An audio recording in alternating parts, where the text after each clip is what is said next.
The new survey skins have thrown up an incredible theory. Well, mostly these three, and the numbers that are associated with them. Compiled by this Twitter user at Renzoring. It looks like one of the upcoming Chapter 7 factions will be inspired by tarot cards. Their designs and the numbers on their outfits correspond to common tarot cards found by Dawn of Eve, Apathetic Goat, and imaged by its KT3D. Clearly shows that these two skins are based off of tarot cards. The female skin being Strength and the number 8, the Magician number 1, and according to this Twitter user, the Devil number 15.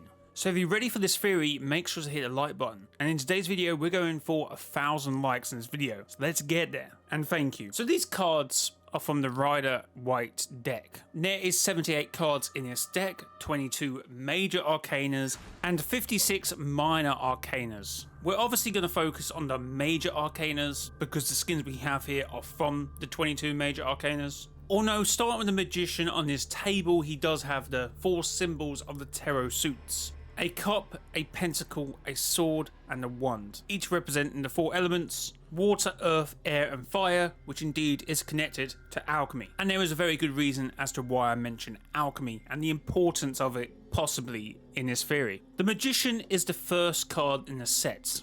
Well, dependent where you put the 4. The 4 you can put at the beginning or at the end, because that card is 0. But people believe the Magician to be the Rift Warden Stellan. The Rift Warden Stellan who came to the Oathbound at the order of the Shapeless Man.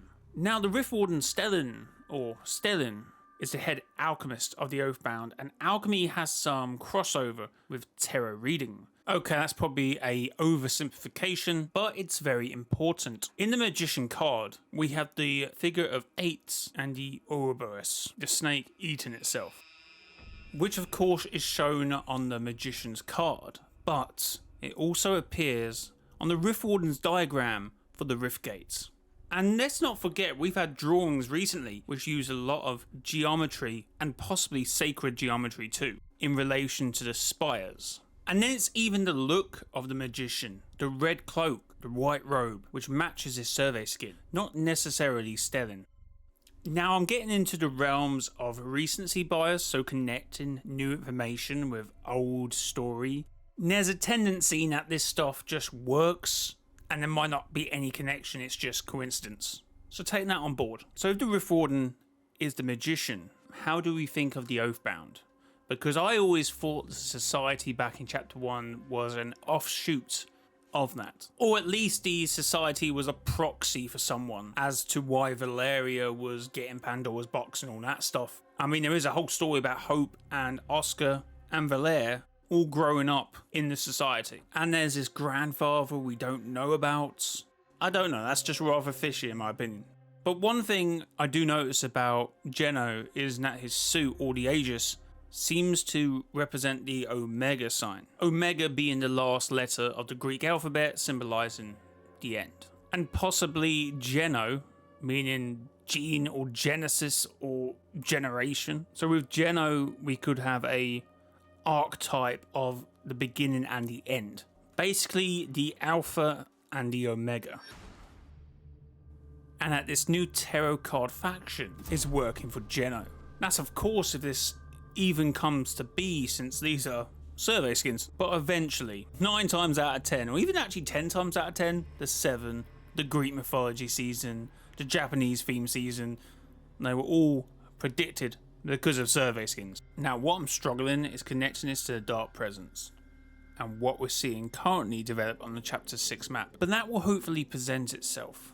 We then have number 8, Strength. We can see both of the connections here with the card, the number, and of course the mask being a lion's face. Now this skin does remind me of the survey skin that people thought Athena was going to be for the Greek season. Mixing mythos isn't essentially a problem for a game, for story, for film, but the likeness is uncanny. This also has the loop on the card. Maybe it's some sort of call sign, in FORTNITE terms anyway, maybe it's some sort of call sign for this faction. Or I believe that's how FORTNITE will interpret it. And then we have our final one currently, which is the Devil, number 15. Now, each one of these skins, though, seems to have these star coordinates. I call them star coordinates because they're similar to the Brutal Bastion and what we see in 2 POIs in this chapter's map, Utopia and the Academy. Now, I also theorize these to be star coordinates, a map essentially of the Omniverse.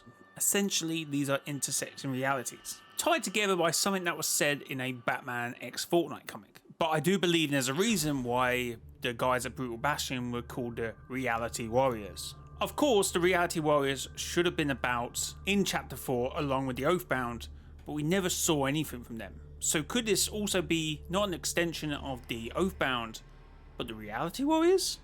Something I just want to add. Now, I'm very surface level in terms of tarot cards, but the more I look at the warden stellan, now in this theory we are speculating that the warden stellan is the Magician, but if you look at the first 3 cards of the 22 major arcanas, or how you could place them, you have the Fool, the Magician, and the High Priestess. The Fool could represent that he was quite naive to the whole Riftgate, the Sapish Man, and that what he did had consequences, and possibly no Kintsugi gold would have put back together again. And then, of course, the Magician, his warden stellan head alchemist of the Oathbound arc. His skill shined through. And then the High Priestess. Although you could probably more associate this one to the Shapeless Man in terms of mystery and the hidden truth. But remember what I said about associating old lore, or still very much existing lore, with some new information. It fits very well. You could do this with anything and it would fit pretty well. So, as I said, this is just me theorising. This is not me being factual. I'm just enjoying theorising about the Fortnite storyline. Of course, the cards have reverse meanings, so all these cards are pretty positive, even death. But of course, it does depend if you get it upright or reversed. Don't want to panic anyone, but does anyone see this? That must just be coincidence. Anyway, they continue to go in this spiritual and spectral direction of the story. It will prop up something I've been saying. Now, I felt like Fortnite, regardless of why they did it, moved away from the 7, the Last Reality, and the Imagined Order to actually world build. Because now they can work this back in. The Oathbound, the Society, this new faction, this spectral, spiritual realms. They can all coexist together quite easily at this point. And this is all things, probably not so much tarot cards, but the spectral realm and spiritual realms and alchemy, and I guess maybe in turn tarot cards, but I haven't really touched on that at all in any of my theories ever. Maybe, but definitely alchemy. But what I'm saying, this is stuff I've been mentioning for years, especially the spirit realm, alchemy, sacred geometry. Hey, let's throw in primordial gods and how I see the triarch, the nothing, and how Greek and Norse and mythology is entwined into Fortnite lore. So I guess in turn, maybe again. Anyway, guys, comment down below what you make of this. If you want to support me even more, create a code MRJOY. And yeah, until next time, subscribe, like the video.